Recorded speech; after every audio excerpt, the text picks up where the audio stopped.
दोस्तों solo levelling season 2 episode 12 ने जो डिलीवर किया है उसके बारे में सिर्फ एक बात कह सकते हैं, पीक फिक्शन। इस एपिसोड ने सिर्फ एनिमे की दुनिया को नहीं, पूरे एक्शन जेनरे को हिला दिया है। और अगर अब तक आपको यकीन नहीं था कि सुंग जिनवू एनिमे का नया किंग है, तो आज का ब्रेकडाउन आपको पक्का मानने पे मजबूर कर देगा। जेजू आइलैंड रेड शुरू होते ही फैंस को एक बात समझ आ गई थी, ये आर्क होने वाला है कुछ अलग ही लेवल का। आर्न किंग ने साउथ कोरिया के एस रैंक हंटर्स को बिना किसी मुश्किल से हरा दिया और सबको लगा कि कोई उम्मीद नहीं बची। लेकिन फिर आता है एक मूवमेंट जो एनिमे हिस्ट्री में लिखा जाएगा, जिनवू का लेजेंडरी डायलॉग। एपिसोड 11 का ये क्लिफ हैंगर ऑलरेडी फैंस को पागल कर रहा था, लेकिन एपिसोड 12 ने तो ये एक्सपेक्टेशन के भी परे डिलीवर किया है। सिंग जिनवू वर्सेस आर्न किंग का ये बैटल सिर्फ एक लड़ाई नहीं, एक सिनेमैटिक मास्टरपीस है। जिनवू इस एपिसोड में सुपरमैन जैसा फील देता है, हर पंच हर अटैक एक सिनेमा की तरह कोरियोग्राफ्ड है। और जो लोग सोचते हैं कि जिनवू ओपी होने की वजह से फाइट्स प्रिडिक्टेबल हो जाती हैं, उन्होंने शायद ध्यान नहीं दिया। जिनवू का ट्रांसफॉर्मेशन एक जर्नी है, एक एवोल्यूशन है, जिसमें वो अब सिर्फ एक हंटर नहीं, एक हीरो बन चुका है। एनिमेशन की बात करें तो A1 पिक्चर्स ने इस एपिसोड में कुछ नेक्स्ट लेवल किया है। रेड और ब्लू लाइटिंग का सिमुलेशन जो साउथ कोरिया के फ्लैग को रिप्रेजेंट करता है, ये सिर्फ विजुअली स्टनिंग नहीं है, स्टोरी टेलिंग का एक इंटेलिजेंट टच भी है। फाइट सीक्वेंस में हर पंच का इम्पैक्ट, हर मूवमेंट का इंटेंसिटी, सब कुछ परफेक्शन के एक नए स्टैंडर्ड को सेट करता है। एनिमे सिर्फ एक एडप्शन नहीं होता, बल्कि एक रीइमेजिनेशन होता है, और सोलो लेवलिंग का ये एपिसोड यही प्रूव करता है। आर्न किंग के ग्लूटनी एबिलिटी को बेटर एनालाइज करना हो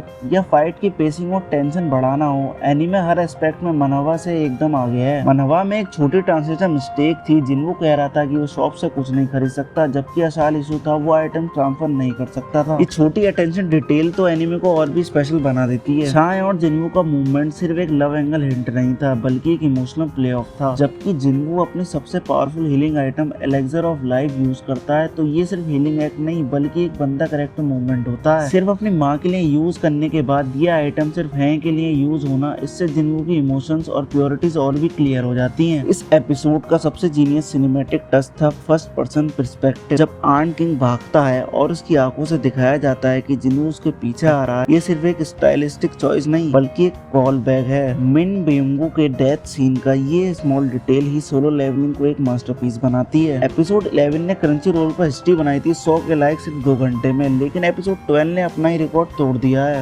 और भी कम टाइम में ये माइलस्टोन अचीव कर लिया। नंबर्स हमेशा सच नहीं बोलते, लेकिन इस केस में सोलो लेवलिंग का हर एक रिकॉर्ड सिर्फ एक बात प्रूव करता है, ये एनिमे इस जनरेशन का बिगेस्ट फिनोमिनन है। एपिसोड 12 एक बेंचमार्क है एक्शन एनिमे के लिए, लेकिन स्टोरी यही खत्म नहीं होती, सिर्फ एक कंक्लूजन नहीं होगा, बल्कि नए रिकॉर्ड्स बनाने के लिए अलग कदम होगा। संग जिनवू के नए एडवेंचर्स के लिए तैयार हो जाओ, क्योंकि शैडो मोनराच अभी सिर्फ शुरुआत कर रहा है। अगर आपको ये ब्रेकडाउन पसंद आया तो लाइक, शेयर और सब्सक्राइब जरूर करें, और कमेंट करके बताएं कि आपको ये एपिसोड कैसा लगा। सोलो लेवलिंग के नए एपिसोड और एनिमे अपडेट्स के लिए बने रहे हमारे साथ। Till then all hail the shadow monarch.